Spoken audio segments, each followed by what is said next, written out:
देखो, कल हम स्थानिक सूचना प्रौद्योगिकी के बारे में पढ़ रहे थे और पढ़ते पढ़ते फिर हमने इसका एक घटक लिया था, सुदूर संवेदन। ठीक है। सुदूर संवेदन में हमने पढ़ा था कि इसकी कितनी अवस्थाएं होती है, 8 अवस्थाएं होती है। ठीक है। उन 8 अवस्थाओं में से हमने 3 अवस्थाएं पढ़ ली थी। पहली अवस्था कौन सी है? ऊर्जा का स्रोत। दूसरी कौन सी है? ऊर्जा का संचरण।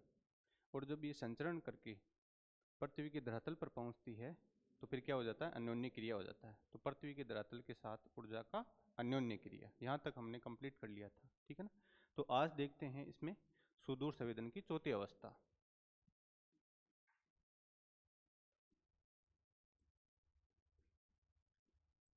ये हमारा टॉपिक है, ये उसका मुख्य घटक। और जो चौथी अवस्था है,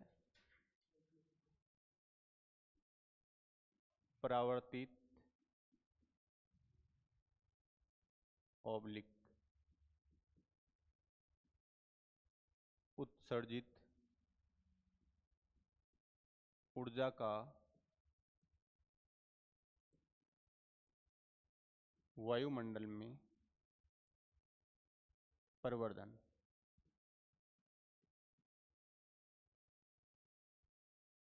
यानी क्या हो जाता है इसका? एम्प्लीफिकेशन हो जाता है। ये हमारी चौथी अवस्था थी।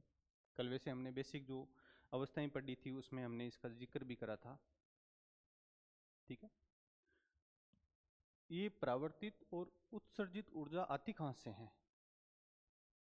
कल जब हम पढ़ रहे थे कि धरातल के साथ में ऊर्जा अन्योन्य क्रिया करती है, अन्योन्य क्रिया में हमने पढ़ा था अवशोषित भी होती है, अवशोषित के बाद में परावर्तित भी होती है, परावर्तित के बाद में उत्सर्जित भी होती है कुछ ऊर्जा। कुछ ऊर्जा क्या करती है? प्रकीर्णन के द्वारा खर्च हो जाती है। लेकिन यहाँ पर हम चलो अवशोषित हो गई, प्रकीर्णन के द्वारा जो खर्च हो गई उनका तो कोई योगदान है ही नहीं, क्योंकि वो तो वहीं खर्च हो गई। उसके बाद में जो परावर्तित और उत्सर्जित ऊर्जा निकल करके वापस वायुमंडल में जाती है, तो उसका फिर क्या होता है? वायुमंडल में प्रवेश होता है, प्रवर्धन होता है, एम्प्लीफिकेशन होता है। ठीक है। अब जैसे ये क्रिया कर रही थी धरातल के साथ में, तो ये क्रिया वायुमंडल के साथ में भी तो करेगी, क्योंकि वायुमंडल में भी क्या क्या अवस्थित होता है? गैस होता है, गैस के साथ में जलवाष्प होता है, और जलवाष्प के साथ में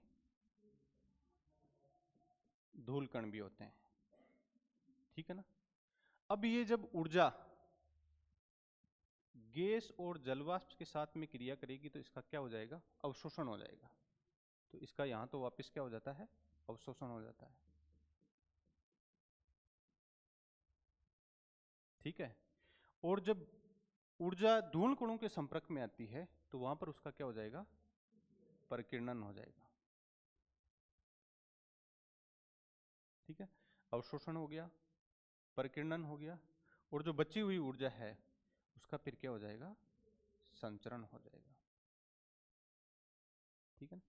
अवशोषण मुख्यतः देखिए, गैसों की बात करें तो कार्बन डाइऑक्साइड गैस है, नाइट्रोजन है, जलकण के दो या जलवाष्प के दो, उनके द्वारा तो अवशोषण हो जाएगा, और प्रकीर्णन की क्रिया हो जाएगी वो धूल कणों के दो। इसका मतलब इन दोनों का योगदान फिर इसमें किसमें नहीं रहता है? यहाँ जो ऊर्जा खर्च हो रही है सुदूर संवेदन में कोई उपयोग नहीं होगा, क्योंकि जब तक प्रॉपर तरीके से ये ऊर्जा सेंसर में नहीं पहुंचेगी ना, तब तक इसका कोई योगदान नहीं रहेगा इसमें। अब ये यहीं खर्च हो रही है तो इसका मतलब इसका कोई योगदान नहीं रहा है। संचरण करते हुए जो उसमें सेंसर के पास में जाती है तो इसका जरूर फिर क्या होता है? यूज होता है, उपयोगी होती है ये चीज। ठीक है ना। तो ये अवशोषण की प्रक्रिया, प्रकीर्णन की प्रक्रिया और संचरण की प्रक्रिया कौन सी ऊर्जाओं के साथ में होती है? वही EMR, विद्युत चुंबकीय विकिरण के साथ में। ठीक है ना। कई बार इसकी फुल फॉर्म भी पूछते हैं तो ये भी अच्छी तरीके से याद करना, इलेक्ट्रॉनिक मैग्नेटिक रेडिएशन। ठीक है ना।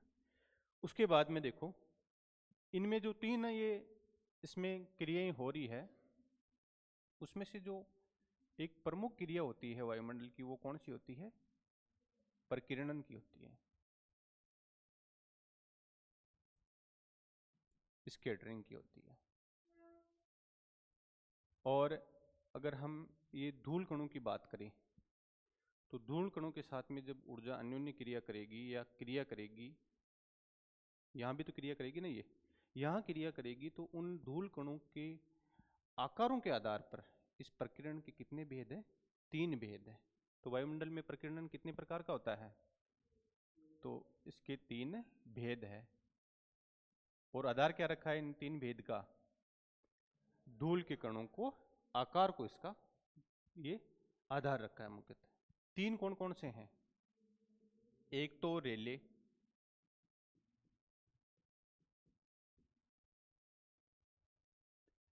दूसरा है मी,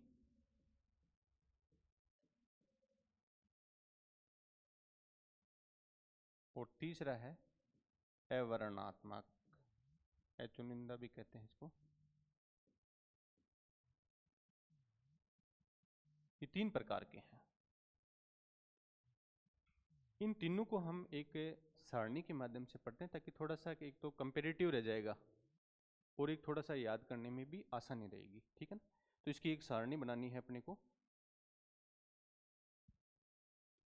जिसमें एक तो आ जाएगा कि कौन सा प्रकीर्णन है वो, उसके बाद में उसकी तरंग दैर्घ्यता कितनी है, तरंग दैर्घ्य कितना है उसका, फिर उसके बाद में अणुओं का आकार कितना है,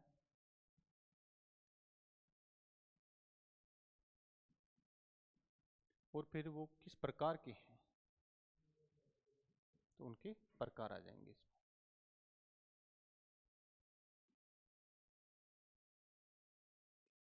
सबसे पहला कौन सा है?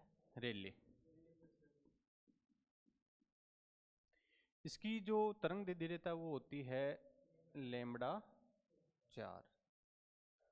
और इसका जो आकार होता है 1 माइक्रोमीटर से कम होता है, और इसमें जो प्रकार होता है वो किस प्रकार के होते हैं? हवा के कण, ठीक है ना। इसी हिसाब से दूसरा ले लो, मी वाला। इसका जो तरंग दैर्घ्य है वो λ4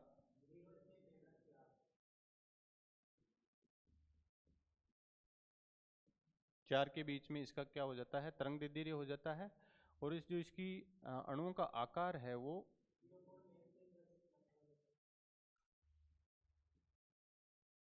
1 से कर लो इसको, 1 से 10 माइक्रोमीटर कर लो। और इसमें क्या रह जाता है? धुंध और धुआं।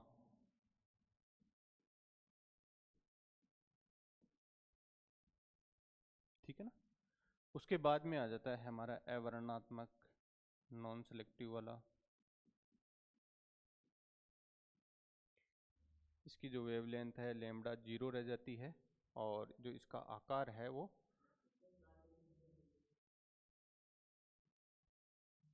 10 माइक्रोमीटर से अधिक हो जाता है। और इसमें जैसे धूल के कण आ जाते हैं, कोहरा हो जाता है, और बादल आ जाते हैं, ठीक है ना। तो इनको थोड़ा सा अच्छे तरीके से याद कर लेना कि इनकी वेवलेंथ कितनी होती है।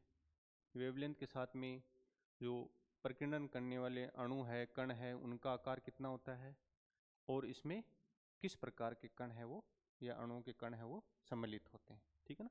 तो इनको कई बार तो क्या होता है, जैसे ये तीनों आपको ये दे दी एक साइड में, क्वेश्चन जो आते हैं ना सुमेलित करने वाले, उसमें प्रकीर्णन का प्रकार दे दिया और दूसरी साइड में वेवलेंथ दे दी। अगर आपको ये कंटस्ट याद है तो ही आप उसको मिलान करके आंसर कर पाओगे, नहीं तो नहीं दे पाओगे। तो अच्छी तरीके से इसको याद कर लेना। अब एक एक करके देखते हैं कि इनमें होता क्या है, ठीक है। सबसे पहला लो रेले प्रकीर्णन।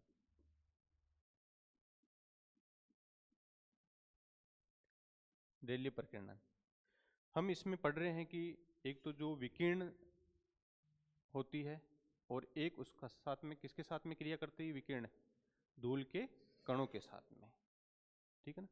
तो किस कंडीशन के अंदर ये रेले प्रकीर्णन होगा? जब वायुमंडल में विकिरण का जो मान रहेगा वो धूल कणों के मान से क्या रहेगा? अधिक रहेगा।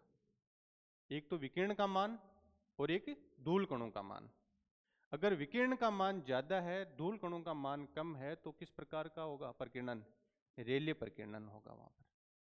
तो इसको अच्छी तरीके से याद कर लेना कि कणों का मान कौन सा ज्यादा रहता है, तो ये प्रकीर्णन होता है। खास क्या विशेषता है इसमें,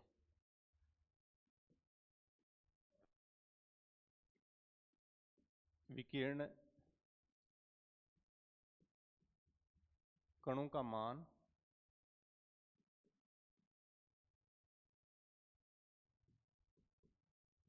धूल कणों के दो या प्रकीर्णन के कण के दो अधिक होता है। विकिरण कणों का मान धूल कणों से अधिक होता है। एक इस रेले प्रकीर्णन के कारण ही आकाश का रंग है वो क्या दिखाई देता है, नीला।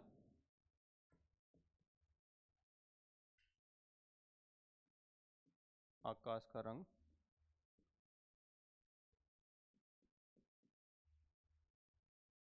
नीला दिखाई देता है।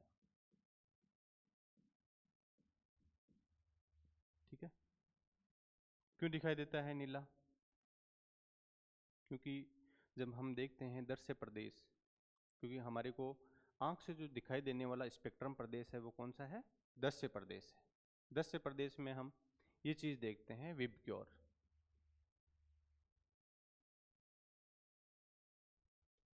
अब स्कैटरिंग तो इन सारे बैंडों के साथ में होगी, लेकिन ये वाली जो स्कैटरिंग है वो किसके साथ में सबसे ज्यादा होगी, इस ब्लू कलर वाले के साथ में होगी, नीले कलर वाले के साथ में होगी।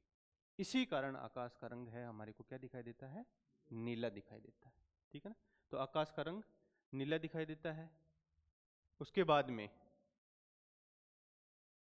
ये कौन से प्रदेश में काम करती है, लघु तरंग प्रदेश में।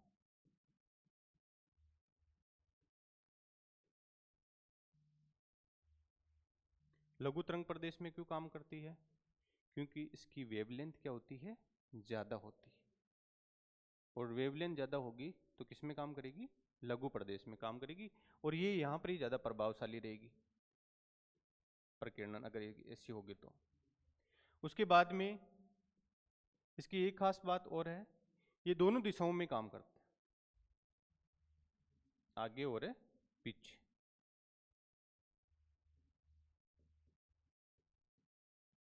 आगे पीछे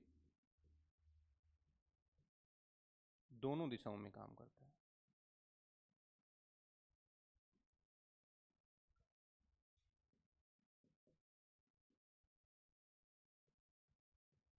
ठीक है ना, तो इस रेले प्रकीर्णन में ये चार बातें आपको याद रखनी है। एक तो विकिरण कणों का मान है वो धूल कणों से अधिक होता है, तभी तो अधिक होगा, तभी किस प्रकार का होगा प्रकीर्णन, रेले प्रकीर्णन होगा। आकाश का रंग नीला दिखाई देता है। क्यों दिखाई देता है, क्योंकि इस ब्लू बैंड की जो प्रकीर्णन है वो सबसे ज़्यादा होती है, स्कैटरिंग इसकी सबसे ज़्यादा होगी तो यही ज़्यादा दिखाई देगा। उसके बाद में लघु तरंग प्रदेश में ये प्रभावशाली रूप से काम करता है, और ये दोनों दिशाओं में काम करता है, आगे पीछे। ठीक है ना, अब क्लियर है।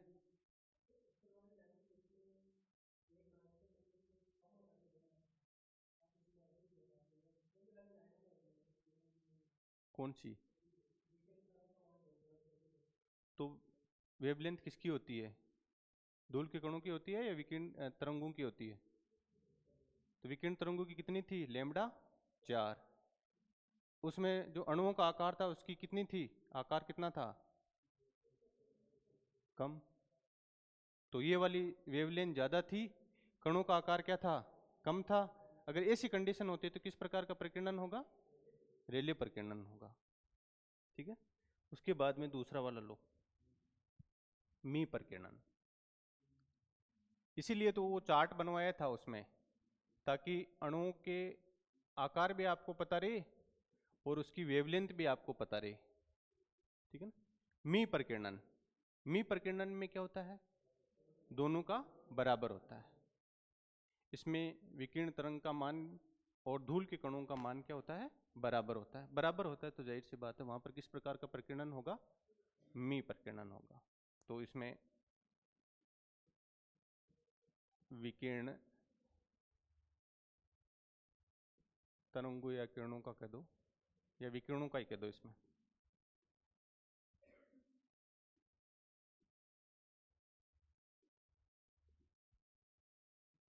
विकिरण का मान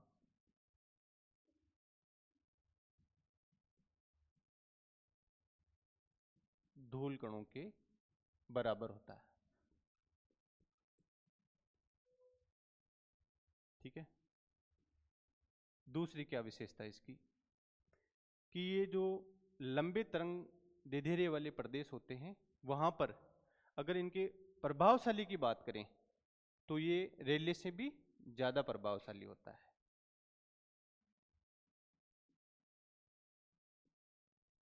लंबे तरंग जो प्रदेश होते हैं उनमें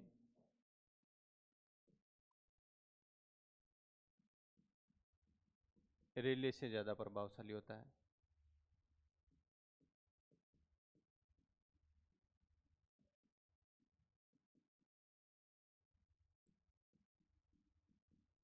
ठीक है ना। और इसकी जो तीसरी विशेषता है कि ये कहाँ काम करता है,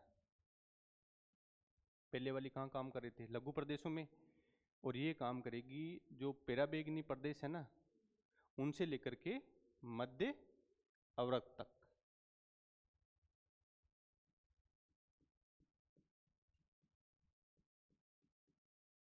पेराबेगनी से लेकर के मध्य अवरक्त तक काम करेगी। ठीक है ना। ये इसकी तीन विशेषताएं हैं। पहली, विकिरणों का मान धूल कणों के मान के बराबर होता है। लंबे तरंग प्रदेशों में रेले से थोड़ी सी ज़्यादा प्रभावशाली हो जाती है कई बार। और पेराबेगनी से लेकर के मध्य अवरक्त प्रदेशों में ये मुख्यतः काम करती है। ठीक है ना। उसके बाद में आगे वाला ले लो, अवर्णात्मक।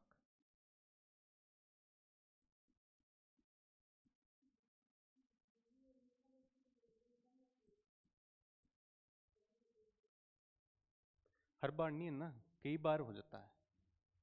ठीक है ना। कई बार इसमें जो ये लंबे प्रदेशों में भी रेले प्रकीर्णन की बजाय वहाँ पर मी प्रकीर्णन ज़्यादा प्रभावशाली हो जाता है। ठीक है। अब तीसरा ले लो हमारा अवर्णात्मक प्रदेश। इसकी क्या विशेषता है, विकिरण का मान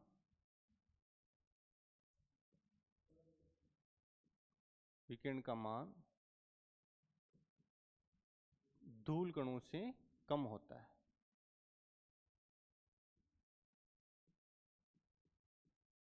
अगर ऐसी स्थिति होती है तो वहां पर किस प्रकार का प्रकीर्णन होगा, अवर्णात्मक प्रकीर्णन कह दो इसको, प्रदेश नहीं, प्रकीर्णन लिख दो यहाँ पर।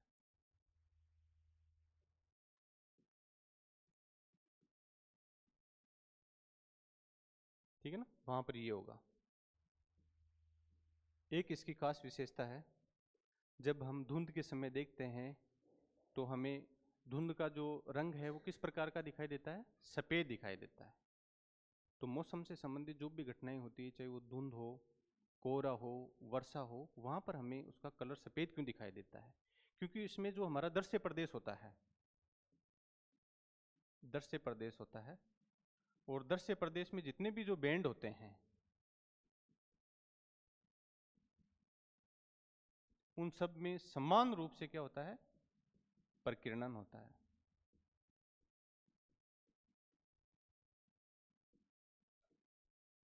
और जब समान रूप से प्रकीर्णन होगा तो कोई स्पेशली कलर नहीं दिखाई देगा, वो हमें किस हिसाब से दिखाई देगा, सफ़ेद दिखाई देगा। ठीक है ना। क्योंकि उसमें जो दृश्य प्रदेश के जितने भी बैंड होते हैं वो समान रूप से प्रकीर्णन करेंगे, चाहे हरा ले लो, चाहे रेड ले लो, चाहे ब्लू ले लो, सारे के सारे अगर समान प्रकीर्णन करेंगे तो वो कलर हमारे को कैसा दिखाई देगा, सफ़ेद ही दिखाई देगा। क्लियर है नहीं यहाँ तक, तो आगे बढ़े फिर। ठीक है। ये हमारा वायुमंडल में प्रकीर्णन होता है। तो ये जो हमारी चौथी विशेषता थी, चौथी विशेषता में अवशोषण होता है। अवशोषण के बाद में प्रकीर्णन होता है। तो प्रकीर्णन हमने देख लिया, रेले, मी और अवर्णात्मक। उसके बाद में जो बची हुई ऊर्जा है उसका क्या होता है, संचरण होता है। संचरण होकर के कहाँ जाती है, वो सेंसर के पास में जाती है, संवेदकों के पास में जाती है। तो वो वाला देखो, अब हम बात करेंगे स्टेज 5 की।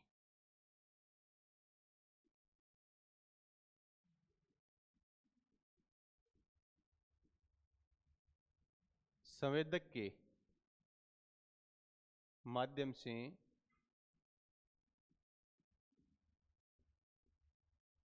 परावर्तित और उत्सर्जित ऊर्जा का क्या होता है? अभिसूचन।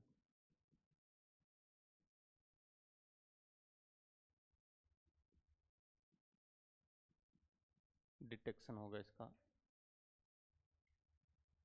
अब ये सेंसर लगे कहाँ होते हैं? उपग्रहों में लगे होते हैं। इसका मतलब संचरण करके, और ये जो तरंगे हैं, ये विकिरण तरंगे हैं, वो कहाँ पर जाती है? जो उपग्रह लगे होते हैं उनके सेंसरों के पास में जाती है। ठीक है ना? तो अब उपग्रहों के बारे में देखते हैं। अगर उपग्रहों की बात करें तो एक तो सूर्य तुल्यकालिक उपग्रह भी है, एक भूस्थितिक उपग्रह भी है, और एक ध्रुवीय कक्षीय उपग्रह भी है।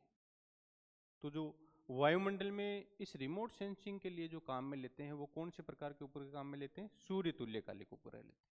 तो सूर्य तुल्यकालिक उपग्रह रिमोट सेंसिंग में काम में लेंगे तो उनके सेंसर इसमें काम आएगी। जो परावर्तित ऊर्जा है वो सूर्य तालिक जो उपग्रह लगे होते हैं उनमें जो सेंसर लगे होते हैं उनके पास जाएगी।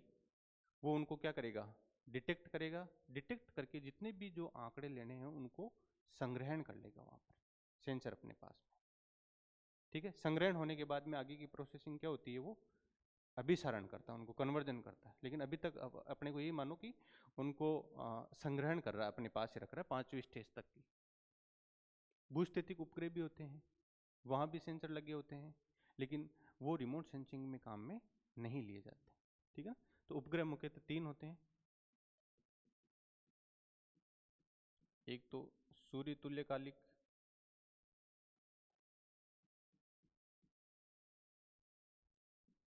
एक होते हैं भूस्थितिक,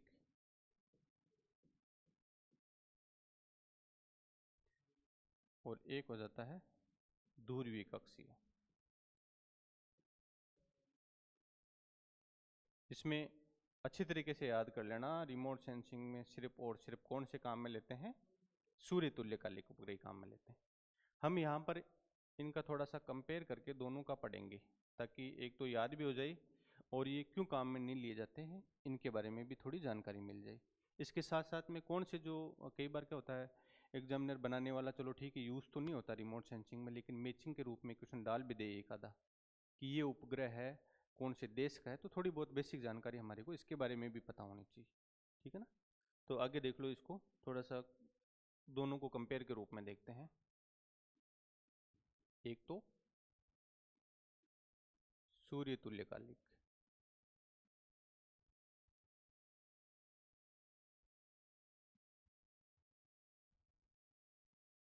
और एक ले लो जियो स्टेशनरी कह दो या भूस्थिति कह दो, इसको सन सिंक्रोनस वाला सैटेलाइट भी कह दो, एक ही बात है। इनकी पहली क्या विशेषता है? ये रिमोट सेंसिंग में काम में आता है, तो सुदूर संवेदन के लिए उपयोगी है।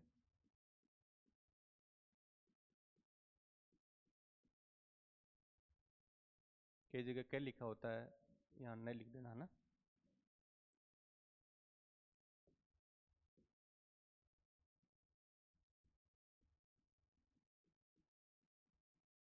के लिए उपयोगी। और ये वाला है, एक तो मौसम से संबंधित जो भी जानकारियाँ चाहिए ना हमारे को, मौसम संबंधी जानकारी, और साथ में संचार उपग्रह भी कहते हैं इनको। जो भी वाणिज्य प्रसारण वगैरह होते हैं वो इन्हीं ग्रहों के माध्यम से होते हैं, लेकिन इनका रिमोट सेंसिंग में उपयोग नहीं होता है। एक बात तो ये। दूसरी है इनकी ऊंचाई पर, कि इनको कितनी ऊंचाई पर प्रक्षेपित किया जाता है। तो इनको 700 से 800 किलोमीटर की ऊंचाई पर प्रक्षेपित किया जाता है, और इनको 36,000 किलोमीटर की ऊंचाई पर प्रक्षेपित किया जाता है। ठीक है ना? इसके अलावा जो तीसरा इसमें जो मुख्य अंतर रहेगा वो रहेगा 103 मिनट में ये एक चक्कर पूरा कर लेता है। 103 मिनट में एक चक्कर पूर्ण करता है। अगर 103 मिनट में अगर ये एक चक्कर पूर्ण करता है तो 24 घंटे में फिर ये कितने चक्कर लगाएगा? 14 चक्कर लगाएगा। और ये क्वेश्चन पूछा था आपकी बार एपी में आया था ना ये, कि सूर्य तुल्यकालिक या सुदूर संवेदन जो उपग्रह है वो एक दिन में कितने चक्कर लगाता है। तो इसके चक्कर कितने हो जाएंगे? 14 चक्कर हो जाएंगे।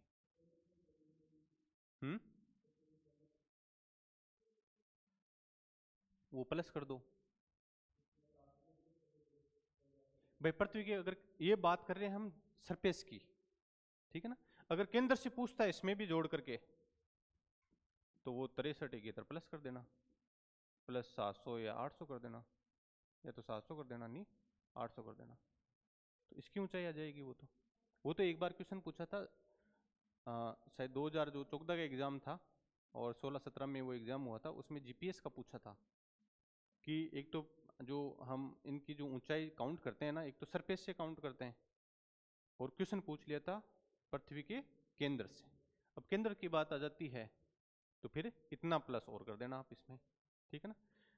ये 103 मिनट में एक चक्कर पूर्ण करता है और 24 घंटे में टोटल कितने चक्कर लगा देगा? ये 14 चक्कर लगा देगा।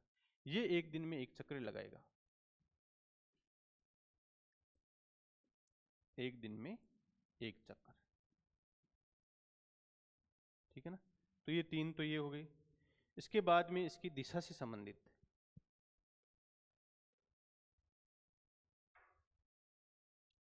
ये तो सन सिंक्रोनिस वाला मान लेना, और जी का मतलब जियो स्टेशनरी मान लेना। इसकी दिशा होती है वो उत्तर से दक्षिण की ओर होती है। इससे संबंधित क्वेश्चन नहीं पूछा अभी तक, पूछ सकते हैं। और इसकी जो हो जाएगी वो हो जाएगी पश्चिम से पूर्व की ओर।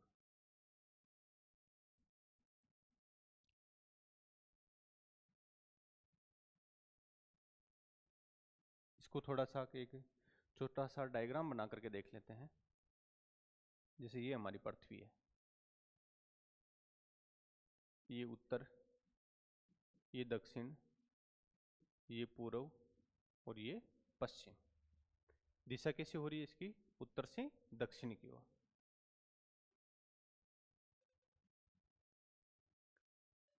ये तो उत्तर से दक्षिण की ओर जा रहा है, फिर यहाँ घूम करके ये वापस है।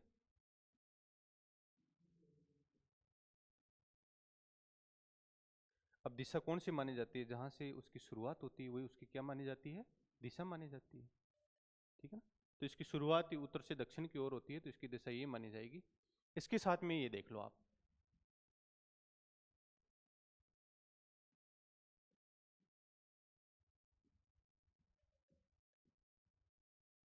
पश्चिम से पूर्व की ओर।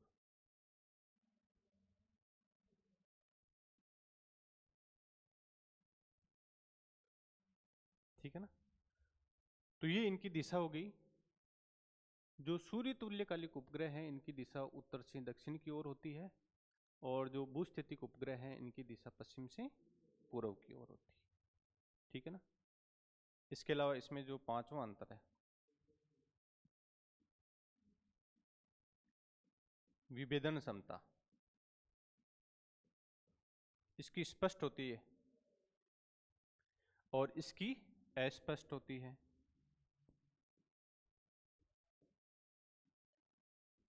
विभेदन क्षमता अस्पष्ट होगी, ठीक है ना। कितनी होती है इसकी? इसकी होती है 182 मीटर से 1 मीटर तक। और ये किस प्रकार की होती है? स्पष्ट होती है। इसमें 1 किलोमीटर इंटू 1 किलोमीटर बराबर 1 वर्ग किलोमीटर। लेकिन कैसी होती है ये? अस्पष्ट होती है। अब भेदन क्षमता होती क्या है, इसके बारे में प्रॉपर तरीके से हम पूरा पढ़ेंगे इसके, कि ये विभेदन होता क्या है। वैसे पर्टिकुलर ये 4 प्रकार के होते हैं। एक तो जैसे स्पेशली रिजोल्यूशन के दो इनको, उसके बाद में स्पेक्ट्रल वाला है, उसके बाद में रेडियोमेट्रिक है, फिर एक टेम्परल है, चारों प्रकार के विभेदन पढ़ेंगे। इससे जब आगे वाली क्लास लेंगे उसमें, ठीक है ना, उस समय और चीज़ों को क्लियर कर लेंगे। लेकिन यहाँ पर इतना ही रखो कि यहाँ तो स्पष्ट होती है इसमें, और इसमें अस्पष्ट होती है। मीटर के रूप में, मीटर के रूप में, अरे विभेदन क्षमता होती क्या है भाई? दो चीज है पृथ्वी के धरातल के पास पास में, ठीक है, दोनों के बीच का जो गैप होता है वो कितना होता है? तो ये वालों इनकी जो विभेदन क्षमता काउंट करती है वो कहाँ तक काउंट करती है? 182 मीटर से लेकर के 1 मीटर तक का अंतर काउंट कर लेती है ये, कि दो वस्तुओं के बीच में कितना गैप है, कितना अंतर है। तो इतना अच्छा इसका रेजुलेशन होता है। तो इसकी रेजुलेशन कितनी होती है? 182 मीटर से 1 मीटर तक ये आराम से कैद कर लेती है उनके अंतर को। इसकी कितनी होती है? 1 किलोमीटर इंटू 1 किलोमीटर यानी 1 वर्ग किलोमीटर। ये स्पष्ट होती है, लेकिन इसमें अस्पष्ट होती है। हाँ, ठीक है ना, मतलब क्लियर नहीं आ सकते उससे इतने डाटा। रीजन क्या है? ये थोड़े से ऊंचाई पर होते हैं। अब कोई भी जैसे उसमें सेंसर वगैरह लगा होगा तो उतनी ऊंचाई से डाटा कलेक्ट करना थोड़ा सा मुश्किल हो जाता है, ठीक है ना। और यहाँ पर थोड़ा सा नज़दीक होता है तो उससे थोड़े से सेंसर वगैरह प्रॉपर तरीके से काम कर लेते हैं, ठीक है। उसके बाद में छठा देखो, इसमें भाई विभेदन क्षमता हो गई। उसके बाद में ये देखो कि कौन सा उपग्रह इसमें छोड़ा गया था सूर्य तुल्यकालिक उपग्रहों में? तो भारत का था भास्कर प्रथम। और इसको कब छोड़ा गया था? 7 जून 1979 में। ये भारत का पहला सूर्य तुल्यकालिक उपग्रह था। और यहाँ पर अगर हम बात करें जियो स्टेशनरी में भारत का, तो उसका नाम था एप्पल। और ये कब लॉन्च किया गया था? 19 जून 1981 को, ठीक है ना। इसके अलावा एक छोटा सा अंतर इसमें और रह गया है, अगर दोनों की कंपेयरिंग की बात करें तो, कि ये कितना मार्ग है, कितना वो एरिया तय करते हैं, कितने एरिया तक के ये डाटा तय करते हैं, उसके बाद में नहीं करते हैं। तो इसमें देखो, जैसे ये हमारी पृथ्वी है और उसमें ये सन स्क्रोनिस वाला काउंट कर लो, इसमें जियो स्टेशनरी वाला काउंट कर लो, ठीक है ना। इसमें जैसे ये 0 डिग्री और 81 डिग्री, ये नॉर्थ में और ये साउथ में। इसका मतलब ये कितना एरिया कवर कर रहा है? 81 डिग्री उत्तर से 81 डिग्री दक्षिण वाले भाग तक का ये डाटा क्या कर लेता है? कैप्चर कर लेता है, यहाँ तक की इंफॉर्मेशन देता है। इससे ऊपर वाली इंफॉर्मेशन इनके द्वारा नहीं दी जाती है। तो डाटा कलेक्ट करने का काम कहाँ से कहाँ तक करता है? ये 81 से लेकर के 81 साउथ तक। इसमें कितना होता है? इसमें 70 होता है, 70 नॉर्थ और 70 साउथ में। तो ये भी थोड़ा सा अच्छी तरीके से याद कर लेना इनका, कि कहाँ तक का ये एरिया उसमें कवर करते हैं, ठीक है। तो ये इसमें थोड़े से मुख्य मुख्य थे। बाकी आपको अच्छी तरीके से याद कौन से करने हैं? सूर्य तुल्यकालिक वाले करने हैं अच्छी तरीके से, कि इनकी दूरी क्षेत्र को रहने दो अभी। मेन तो ये थोड़ा सा कंपेयर वाला दिया है, ताकि एक बार अच्छी तरीके से याद हो जाए। दूरी वाले जब आगे देखेंगे तब देख लेंगे कि कौन से होते हैं, कितना क्या होता है, क्योंकि अभी मैं दूरी वालों का जिक्र कर दूंगा तो फिर ज़्यादा मिक्स हो जाएगा। तो एक बार इनको थोड़ा कंपेयरिंग, ताकि ये अच्छे तरीके से याद रह जाए आपको।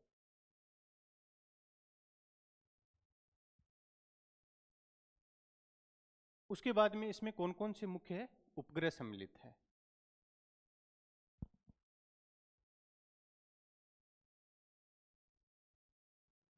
और इसमें जियो स्टेशनरी वाले में कौन कौन से हैं? तो पहले इसमें सूर्य तुल्यकालिक वाले देखते हैं। अमेरिका के द्वारा, क्योंकि ज़्यादा ग्रह किसके द्वारा छोड़े जा रहे इसमें सूर्य तुल्यकालिक वाले में? अमेरिका के द्वारा। एक तो जैसे लैंडसैट, ठीक है, एक टीरोस, एक नोवा फेस्ट,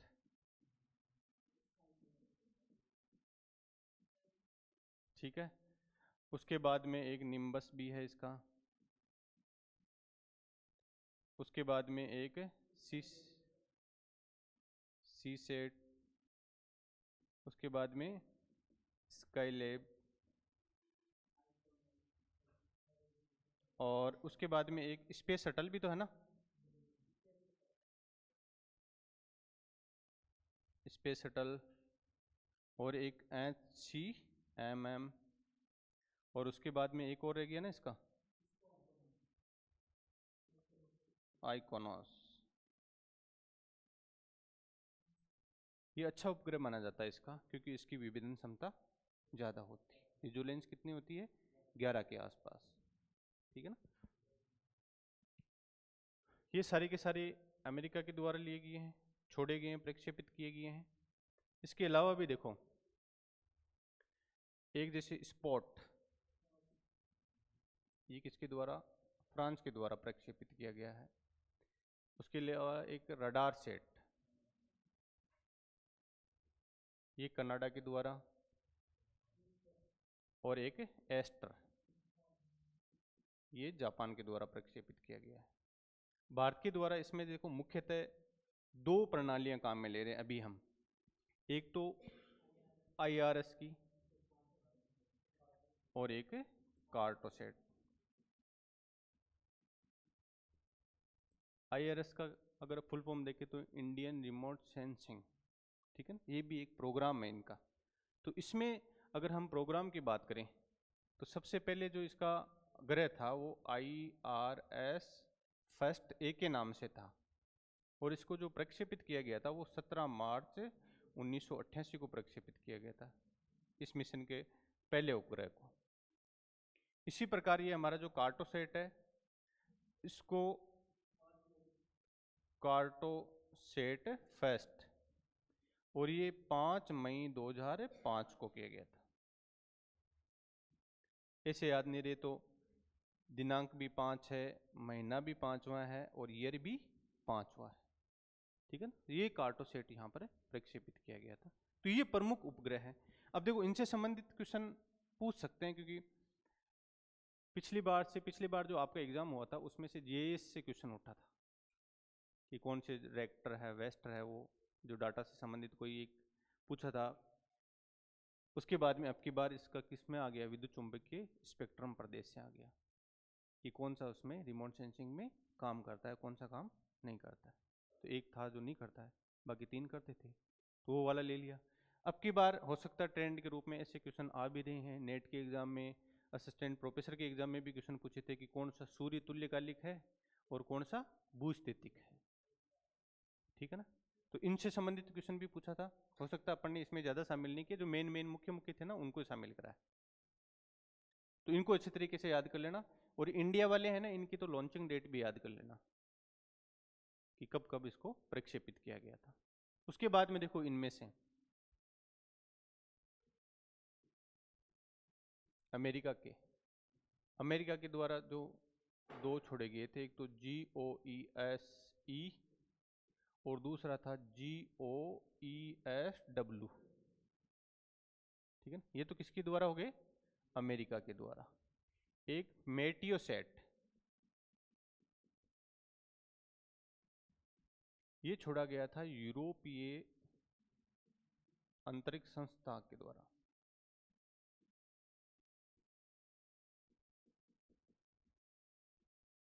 ठीक है। एक इसमें GOMS, ये किसके द्वारा? रूस के द्वारा। और एक GMS, दोनों शब्दों में ज़्यादा फर्क नहीं है। अच्छी तरीके से याद कर लेना कि जो 4 शब्द है जिसमें O है वो तो रूस के द्वारा, और जिसमें 3 शब्द है वो किसके द्वारा? जापान के द्वारा। अगर इसमें हम बात करें जियो स्टेशनरी में, तो जियो स्टेशनरी का पहला उपग्रह तो किसको माना जाता है? एप्पल को। भारत का पहला कौन सा माना जाता है? एप्पल को। कब लॉन्च हुआ था? 19 जून 1981 को। लेकिन उसके बाद में जो अच्छी श्रृंखला चली थी इसमें, वो कौन सी है? इनसेट, ठीक है ना। तो ये उपग्रह आपको पता होना चाहिए कि इनसेट कौन सी श्रेणी का उपग्रह है, कार्टोसेट कौन सी श्रेणी का उपग्रह है, IRS कौन सी श्रेणी का उपग्रह है? रिमोट सेंसिंग में जैसे एक क्वेश्चन ऐसे डाल दिया कि निम्न में से कौन सा उपग्रह है वो रिमोट सेंसिंग से संबंधित नहीं है। IRS डाल दिया, कार्टोसेट डाल दिया और भास्कर डाल दिया और एक डाल दिया इनसेट। तो फिर उसके बाद में आंसर क्या हो जाएगा? इनसेट, क्योंकि इनसेट किस हिसाब का है? जियो स्टेशनरी का। चलो वो इतना ही नहीं डाले, ये सूर्य तुल्यकालिक नहीं है। अगर ये डाल दे कि निम्न में से कौन सा सुदूर संवेदन में उपयोग नहीं लिया जाता है, तो ये हमारे को पता है कि उपयोग कौन से ले रहे हैं? सूर्य तुल्यकालिक वाले। तो सूर्य तुल्यकालिक वाले जितने भी हैं वो तो शामिल हो जाएंगे उसमें, और जो एक अलग रहेगा वो उसको अलग निकाल देना। पूछ सकते हैं, ऐसी संभावनाएं बन रही है, तो उनको इसी हिसाब से जब पढ़ो ना, याद करो ना, तो अच्छे तरीके से याद कर लेना, ठीक है ना। ये तो हो गए थे इनके मेन मुख्य अंतर। अब इनमें से जो अमेरिका के जो सूर्य तुल्यकालिक उपग्रह है, उनमें से जो एक आइकोनोस जो उपग्रह है उसकी वेदन क्षमता है वो थोड़ी सी ज्यादा होती है, लगभग 11 वीट के आसपास, ठीक है ना। अब कई बार देखो इससे संबंधित क्वेश्चन भी पूछता है कि अगर इसकी 11 वीट है, इसकी किस क्या विभेदन, तो इसका ग्रे मान कितना होगा? ग्रे मान या फिर ये कौन से लेवल पर रहेगा? तो हमेशा ये मानना, अगर इससे संबंधित अगर कोई क्वेश्चन आ जाता है, तो अगर बीट को कन्वर्ट करके उसके लेवल पे अगर आपको जाना होता है, स्तर पर आपको जाना होता है, तो उसका आधार हमेशा 2 लेना। आधार कितना लेना? 2। और ये जो संख्या बीट में रहे इसको ले लेना इसकी ऊपर की ओर। फिर अब इसको मल्टीप्लाई कर दो, 2 इंटू 2 इंटू 2 इंटू 11 टाइम, तो वो जितना भी आंसर रहेगा वो किसका आ जाएगा? ग्रे मान यानी लेवल का आ जाएगा। आगे जब पढ़ेंगे इसमें और भी बता दूंगा 2-3 के उदाहरण लेकर के, ठीक है ना। तो ये कितने पर काम करती है? 11 पर काम करती है। और इसकी खास विशेषता क्या है? उच्च वेदन क्षमता तो है ही है, और हमारे इस युग की ये प्रथम है। अच्छी विभेदन क्षमता का रिजल्ट ये रहता है कि उसमें जो भी आंकड़े प्राप्त होंगे ना, वो एकदम सटीक और शुद्ध प्राप्त होंगे। इसके लिए ये थोड़ा सा जाना जाता है आइकोनस के नाम। कहाँ का है? अमेरिका का। अब इसके बाद में कुछ जो सूर्य तुल्यकालिक की जो अन्य विशेषताएं हैं उपग्रहों की, वो देख लो।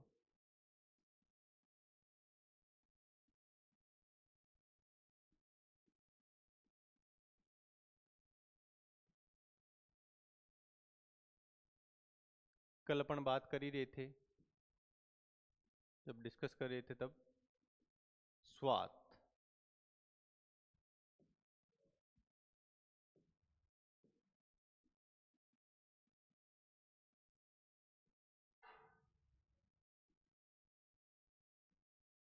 देखो स्वात क्या होता है?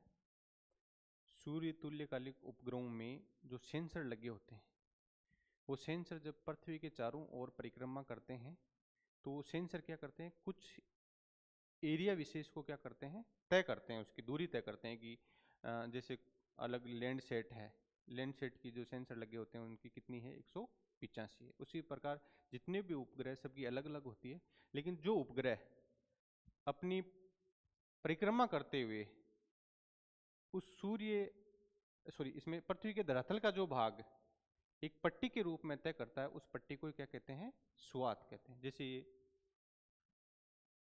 ये कोई उपग्रह एक सेंसर लगा हुआ है, अगर ये इतना भाग अगर तय कर रहा है एक पट्टी के रूप में, तो ये पट्टी क्या कहलाती है? स्वात कहलाती है, ठीक है ना। लैंड सेट की जो स्वात होती है वो कितनी होती है?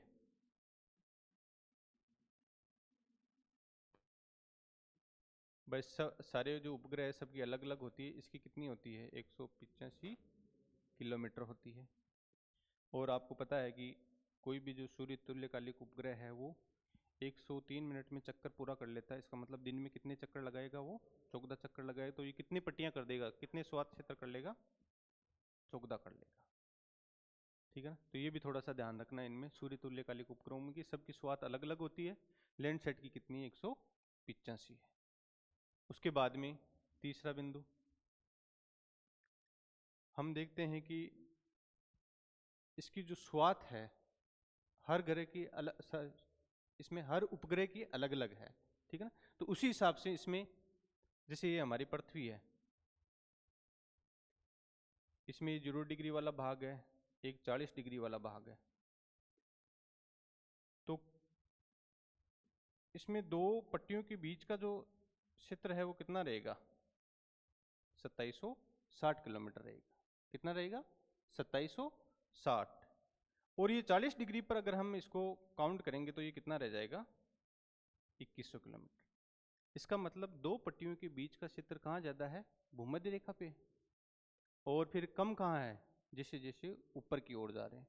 तो भूमध्य रेखा से ध्रुवों की ओर जाने पर दो पट्टियों के बीच का क्षेत्र या स्वात है, उसकी चौड़ाई क्या होती है, कम हो जाती है। रह ना याद, भूमध्य रेखा से ध्रुवों की ओर जाएंगे, उच्च अक्षांशों की ओर जाएंगे तो स्वात में क्या आ जाती है, कमी आ जाती है, इसकी चौड़ाई में कमी आ जाती है। उसके बाद में चौथा बिंदु क्या विशेषता है इसकी, चौथा बिंदु है अतिव्यापन की विशेषता है इसकी। कल भी अपन जिक्र कर रहे थे अतिव्यापन के बारे में कि कोई उपग्रह है, पूर्व दिन में अगर वो एक पट्टी के रूप में स्थान तय करता है, अगले दिन फिर कोई उपग्रह आता है और पहले दिन की जो पट्टी है उसको दोबारा दिखाता है, इसका मतलब उसमें क्या हो रहा है, ओवरलैप हो रहा है। उस दोबारा दिखाए हुए भाग में क्या हो रहा है, अतिव्यापन। उस क्रिया को क्या कहेंगे, अतिव्यापन कहेंगे। और ये अतिव्यापन की स्थिति भी, इसका क्षेत्र भी 0 डिग्री और 81 डिग्री पर अलग अलग होता है। यहाँ पर कम होती है, कितनी, लगभग 14%। भूमध्य रेखा पर अतिव्यापन कितना होता है, लगभग 14%। और 81 डिग्री पर कितना हो जाता है, 85%। ये देख लो आप, यहाँ से अगर कोई पट्टी है और इस स्वात के रूप में धीरे धीरे कम हो रही है, अगले दिन फिर इसके ऊपर उपग्रह आ रहा है, यहाँ से तो थोड़ी सी क्या ले रहा है, कम ले रहा है, लेकिन यहाँ ज़्यादा ज़्यादा इसमें ज़्यादा आ जाएगी। ठीक है ना। तो इसको थोड़ा सा इस हिसाब से देख लो। देखो,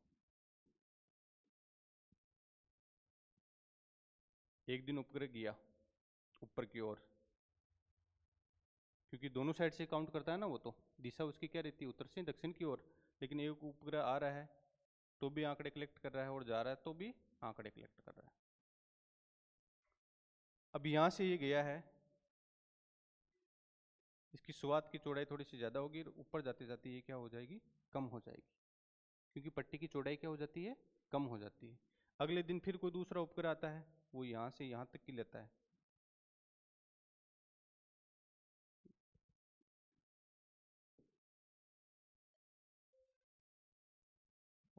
थोड़ा डिजिटल मामलों भारी दिखे है।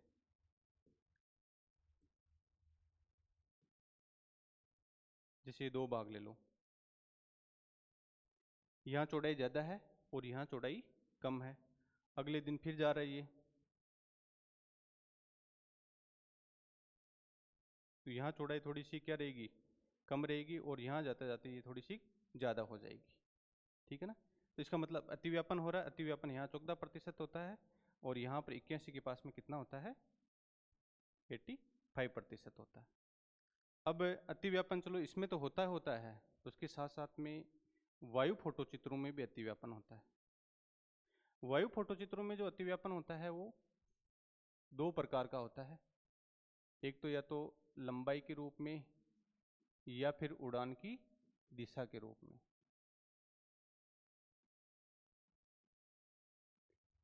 यहाँ अगर अतिव्यापन होगा तो वो कितना होगा, 60% होगा। और दूसरा वाला जो पार्श्विक होता है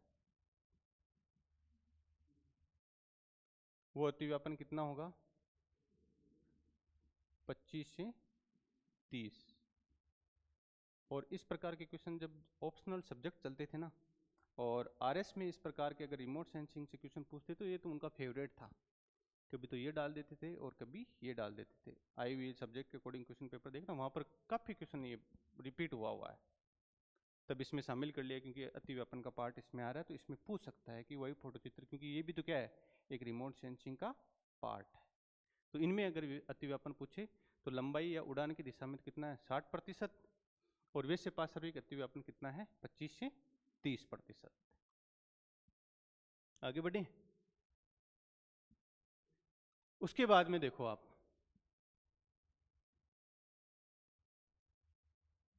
जैसे ये हमारी पृथ्वी है,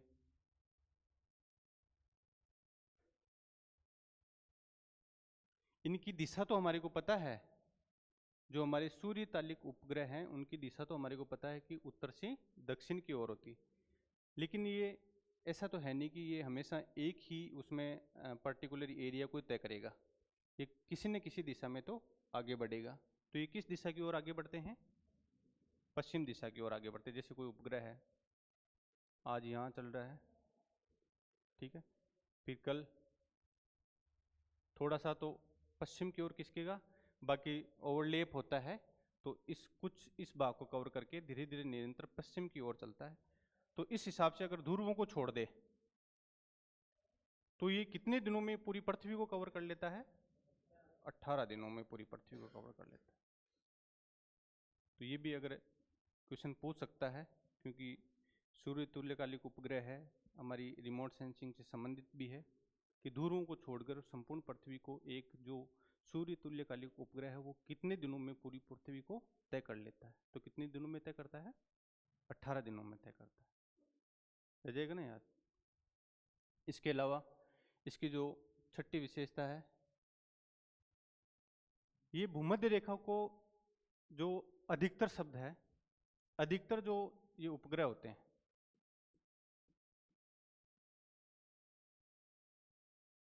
अधिकतर सूर्य तुल्यकालिक उपग्रह है वो भूमध्य रेखा को कितने बजे पार करते हैं, क्रॉस करते हैं? 10:30 बजे, और ये टाइम रहेगा AM का, यानी सुबह का। सुबह के 10:30 बजे अधिकतर सूर्य तालिक उपग्रह है वो भूमध्य रेखा को क्रॉस करते हैं। और उसके पीछे रीजन क्या रहता है कि इनकी जो परिक्रमा का जो परिपथ होता है, जो ऑर्बिट होता है, वो इसी हिसाब से डिजाइन किया हुआ रहता है कि वो अगर परिक्रमा करेंगे तो सारे के सारे सिमिलर टाइम में करेंगे, ठीक है। और सिमिलर टाइम के कारण ही ये यहाँ पर लगभग 10:30 बजे क्रॉस कर लेता है। तो इसका जो रीजन पूछ रहे थे ना, वो उसकी ऑर्बिट इस हिसाब की बनाई हुई रहती है कि लगभग अधिकतर जितने भी ये सूर्य तुल्यकालिक उपग्रह है वो 10:30 बजे क्रॉस कर लेते हैं, ठीक है ना। उसके बाद में इनकी जो परिक्रमण पथ है वो किस प्रकार का होता है?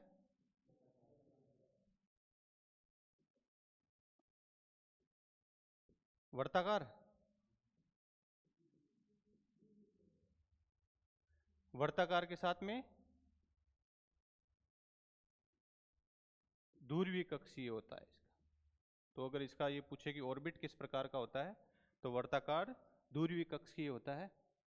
और इसके साथ में ही ये भूमध्य रेखा पर कितने डिग्री का कोण बनाता है? इसका ऑर्बिट ये 98.22 डिग्री का कोण बनाता है, ठीक है। इसकी कक्षीय भी पूछ सकते हैं कि किस प्रकार की होती है, तो वर्ताकार होती है। और ये कक्षा है वो भूमध्य रेखा के साथ में 98.22 डिग्री का कोण बनाती है। अंतिम और लास्ट, ये दिन में तो काम करती है ही है, क्योंकि दिन में इसको ऊर्जा कैसे प्राप्त होती है? सूर्य से। और सूर्य से जो ऊर्जा प्राप्त होती है उसको कौन सी विधि के नाम से जाना जाता है? निष्क्रिय विधि के नाम से। तो निष्क्रिय पे तो काम करती है, लेकिन ये जितने भी जो रिमोट सेंसिंग के उपग्रह होते हैं वो रात में भी काम करते हैं। तो उसमें फिर ऊर्जा कौन सी लेंगे? एक्टिव वाली, एक्टिव विधि में। और एक्टिव विधि में कौन सी ऊर्जा काम में लेते हैं? कृत्रिम ऊर्जा, जो मानव के द्वारा निर्मित होती है। तो इसका मतलब रात में भी ये ताप बिंब के रूप में आंकड़े कलेक्ट कर सकता है, ठीक है ना। तो ये हमारी जो विधि थी चौथी और इसकी 5वीं स्टेज, इसको अपन ने कंप्लीट कर लिया है। कल इसकी 6ठी, 7वीं और 8वीं पे बात करेंगे, ठीक है ना।